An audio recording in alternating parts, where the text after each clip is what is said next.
Bom dia, boa tarde, boa noite, galerinha aí do sexto ano. Tudo certo com vocês?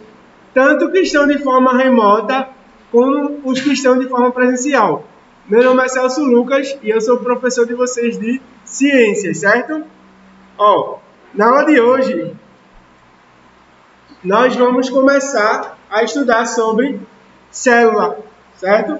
A célula, ela é conhecida como unidade da vida, como está aí na página 104 do caderno de vocês, do livro de vocês, me desculpem, Célula, a unidade da vida. Bom, vocês já pararam para pensar na vida de vocês o que faz nosso corpo funcionar? O que faz nosso cabelo crescer? O que produz o xixi? O que faz nossa pele descascar? O que faz nossa alimentação passar pelo nosso sistema digestório? Tudo isso, quem vai fazer em forma microscópica são as células, certo? Mas o que é uma célula?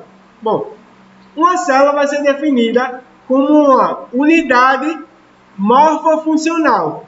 O que é isso? Essa palavra é tão difícil. Morfofuncional. Bom, do grego, a palavra morfo significa forma, certo? Morfo, forma. Funcional relativo à função. Ou seja, a célula vai ser responsável por formar nosso corpo e realizar as funções do nosso corpo. Só que as funções do nosso corpo que a célula vai fazer é em sentido microscópico, bem pequenininho. Então, por exemplo, quando a célula está produzindo o cabelo, cada célula faz um pouquinho de cabelo ou um pouquinho de unha, e aí vai juntando um pouquinho, mais um pouquinho, e se torna muito, certo? Repetindo, as células são a unidade morfofuncional de todo ser vivo. Todo ser vivo vai ser possuído de células. Mas como foi que os cientistas descobriram a existência das células? Bom, um padre chamado Robert Hooke, inglês, lá da Inglaterra, ele se fez esse questionamento. O que será que faz as coisas crescerem? O que será que produz uma folha ou o que produz um fio do cabelo? E aí ele teve a seguinte ideia. Se eu criar um equipamento para ver as coisas de forma microscópica, se ele criar alguma coisa que visse nosso corpo, nosso cabelo, nossas unhas, de forma bem pequenininha, o que será que teria lá? Esse foi o questionamento que Robert Hooke fez para poder criar o microscópio. O que é o microscópio? O microscópio é um equipamento para ver estruturas microscópicas. O microscópio ele serve para ver estruturas muito pequenas, como o nome está dizendo, microscópicas, certo?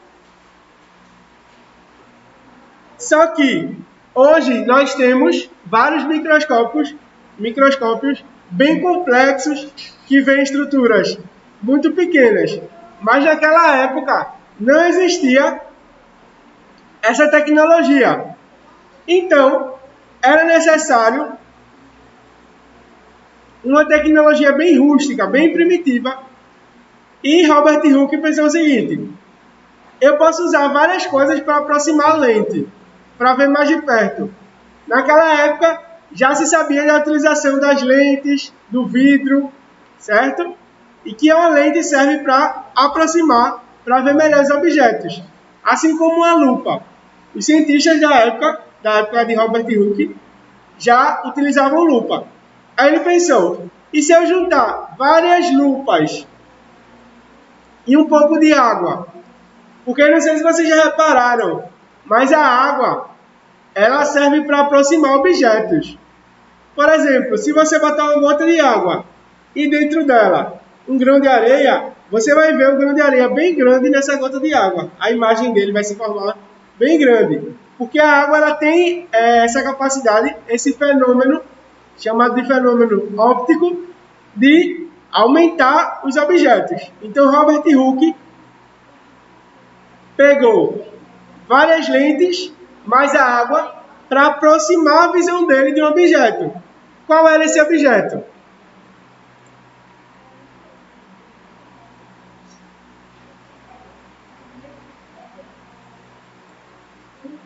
Ele escolheu um objeto bem específico. Na verdade, uma planta, não uma árvore, bem específica. Que foram as cortiças. Robert Hooke, ele dedicou-se a estudar as cortiças. E o que é uma cortiça? A cortiça vai ser a árvore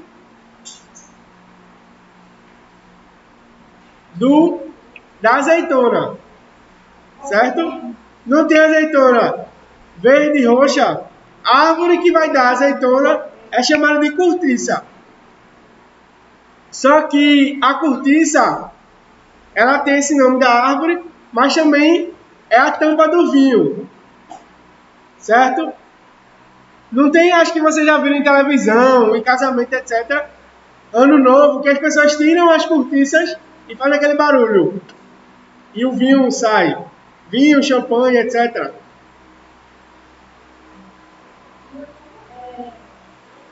Ó.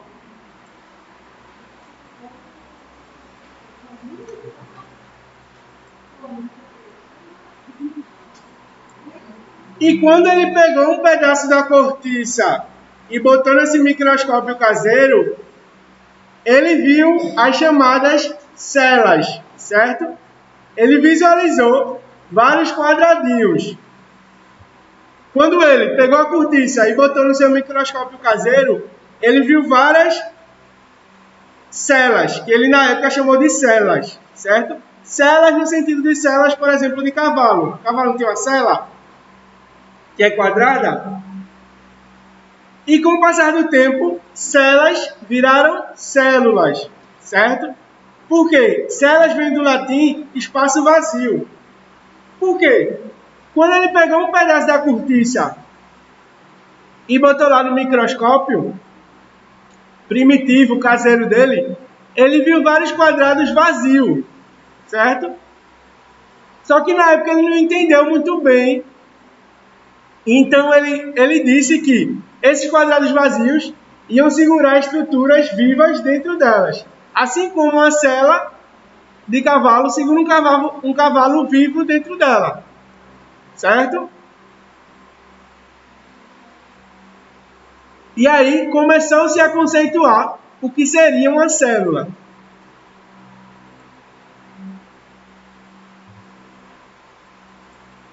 Essa palavra célula tem essa palavra relativa a cela, porque ambas vêm do latim, que significa quarto. Um quarto é um espaço vazio, um pequeno compartimento. Certo? Só que o que ele não sabia na época era que o espaço estava vazio porque a cortiça que ele tirou lá da árvore estava morta, certo? Por isso que dentro não tinha nada, porque estava morta. Quando ele tirou lá, ele matou aquele pedaço da árvore para poder ver no microscópio.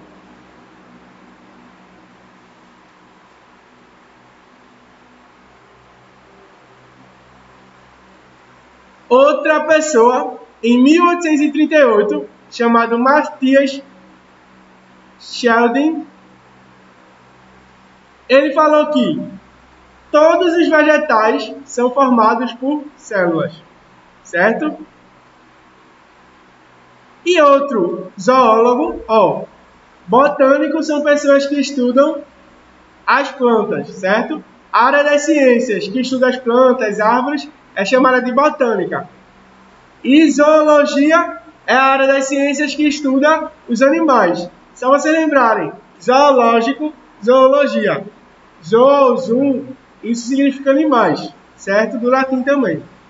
Repetindo, zoologia, área das ciências naturais, que estuda os animais, e botânica, área das ciências naturais, que estuda as plantas, certo?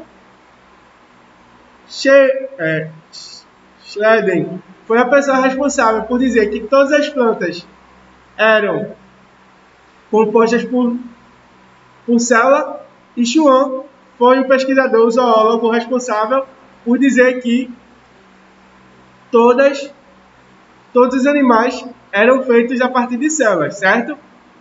E esses dois pesquisadores, eles se uniram e fizeram a chamada teoria celular, certo? A teoria celular, também chamada de teoria de Sheldon e Schwann, porque foram as duas pessoas por dizer que os seres vivos eram feitos de célula, criaram juntos a teoria celular. E o que a teoria celular vai dizer? A teoria celular vai dizer que todo ser vivo é formado por célula, certo? Se é algo que não possui célula, não é um ser vivo. E a gente tem um organismo conhecido que é considerado um organismo, mas não é considerado ser vivo, por não possuir célula. São os vírus, certo? Como, por exemplo, o coronavírus, o vírus da Zika, o vírus da dengue. Todo grupo de organismos chamados de vírus, eles são acelulares. Eles não possuem estrutura celular. Por isso, nenhum vírus é considerado ser vivo. Bactérias, fungos, vários outros micro-organismos, ou seja, organismos bem pequenos, são seres vivos, porque possuem células, mesmo sendo pequenos, mas os vírus não vão ser considerados seres vivos, e o principal motivo é que eles não possuem célula. Tá, professor, mas como é que o vírus vai se multiplicar, crescer, se reproduzir e etc.? Bom, o vírus vai fazer isso utilizando o seu organismo. Ele entra dentro de um chamado hospedeiro. Hospedeiro, se você lembrar, remete ao quê? A quem hospeda alguém, a quem recebe alguém, certo? Então, o vírus vai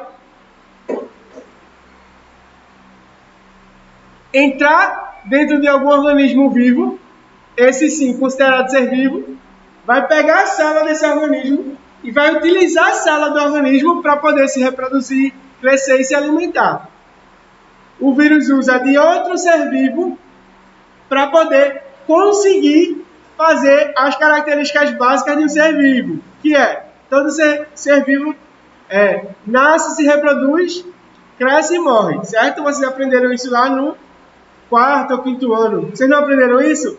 Todo ser vivo nasce, cresce, se reproduz e morre. Lembram disso? Só que ele vai ter esse ciclo contínuo. São os vírus, certo? Por quê? Eles não vão fazer isso naturalmente, usando o próprio corpo. Eles vão pegar o corpo de outro, as células de outro ser vivo, e a partir desse outro ser vivo que ele vai se reproduzir, crescer e se multiplicar, certo? Ele mesmo sozinho ele não consegue fazer isso. Por isso que os vírus podem ser erradicados, eles podem parar de existir. Mas para eles pararem de existir, é necessário que ele pare de adentrar dentro das células de outros seres vivos, certo?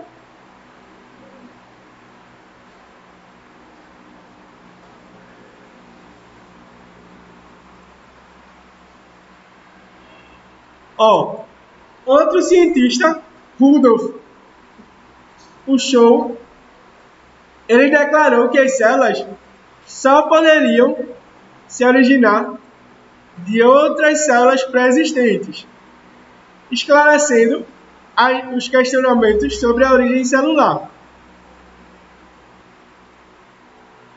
Ou seja, A teoria celular, ela foi acrescida, ela foi acrescentada de outra teoria. Então, a gente tem duas informações importantes. A primeira é que todo ser vivo é feito de célula. E a segunda informação é que toda célula origina de outra célula. Para existir um tipo de célula, veio outra antes dela, certo? Chamada célula-mãe e célula-filha. A célula-filha um dia vai ser célula-mãe. E assim, sucessivamente, até gerar o organismo inteiro, certo?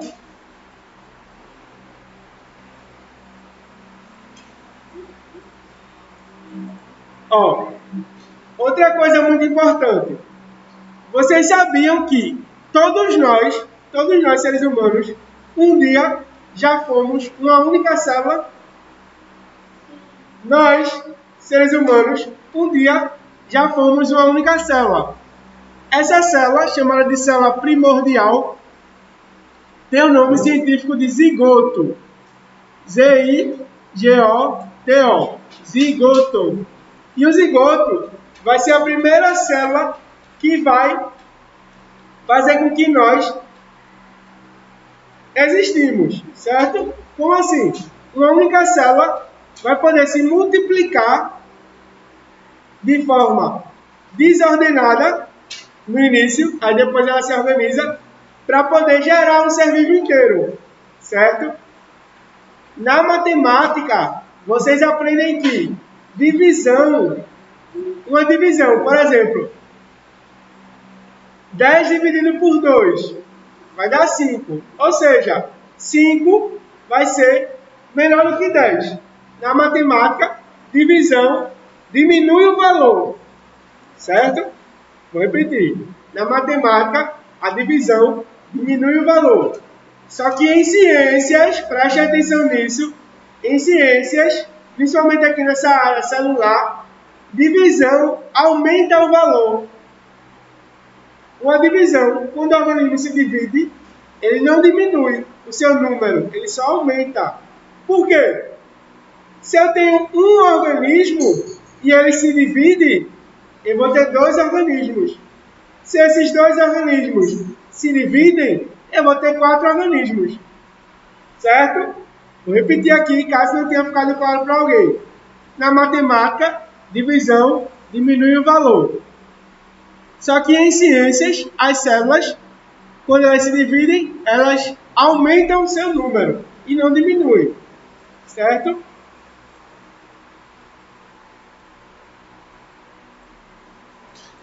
Ó, então, voltando aqui para a definição de células, a célula vai ser, como eu falei, uma unidade estrutural, pois ela vai ser o elemento básico, ou seja, a base para a existência dos seres vivos, certo? E aí é que nós podemos dividir os seres vivos em dois grandes grupos. Nós vamos ter os unicelulares, uni de um só, seres vivos formados por só uma célula.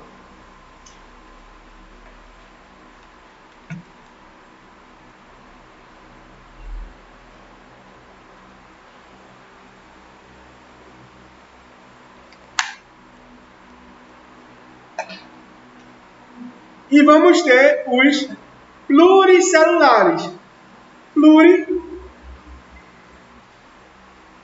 Pluricelulares, pluri de vários. Então, são organismos que possuem várias células. Certo? Vou repetir.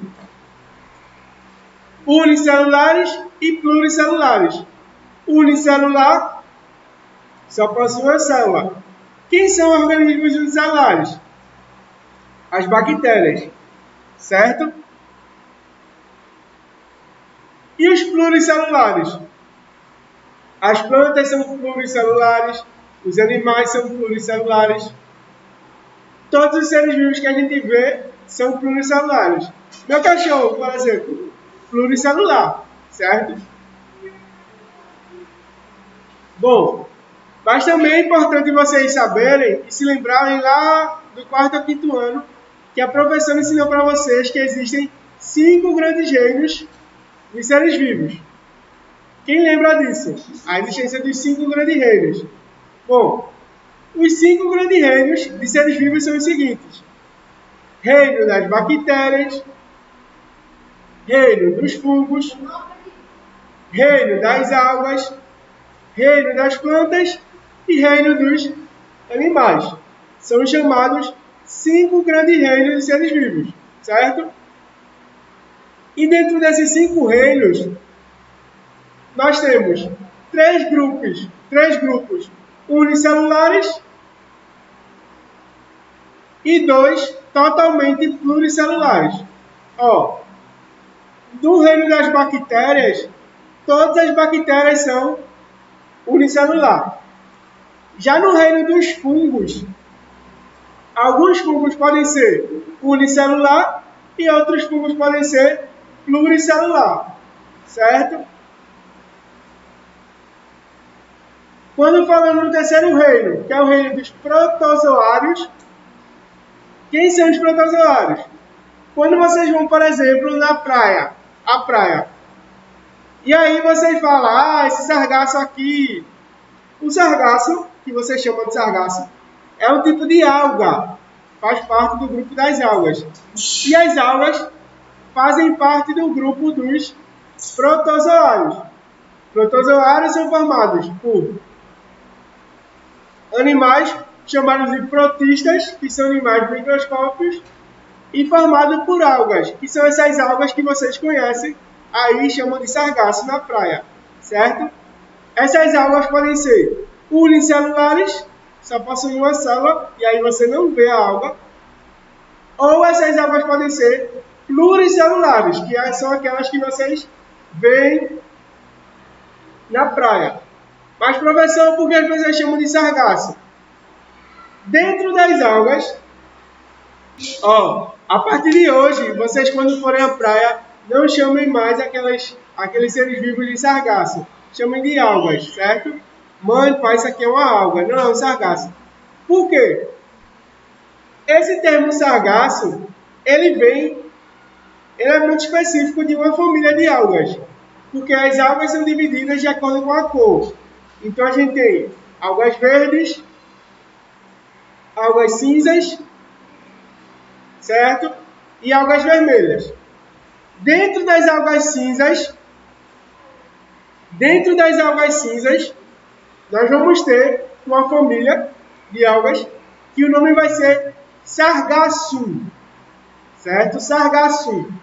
Só que o termo sargaço, as pessoas repetiam como sargaço, certo? Então, sargaço vem do termo sargaço, que é uma família de algas, certo? E aí, bactérias, todas unicelulares, fungos, uni ou pluricelulares, protozoário, uni ou pluricelulares, plantas e animais 100% pluricelulares, certo? Todas as plantas e todos os animais são pluricelulares.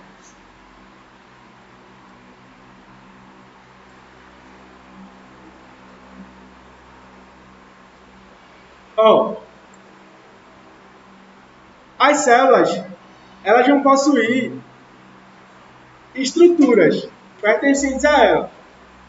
É como se a gente tem uma empresa. Uma empresa, ela vai ter as partes, a entrada da empresa, o centro da empresa, ou até mesmo a indústria. Não vai ser assim? Nós vamos ter a entrada da indústria, os trabalhadores e o centro onde fica o dono da indústria. Não funciona assim?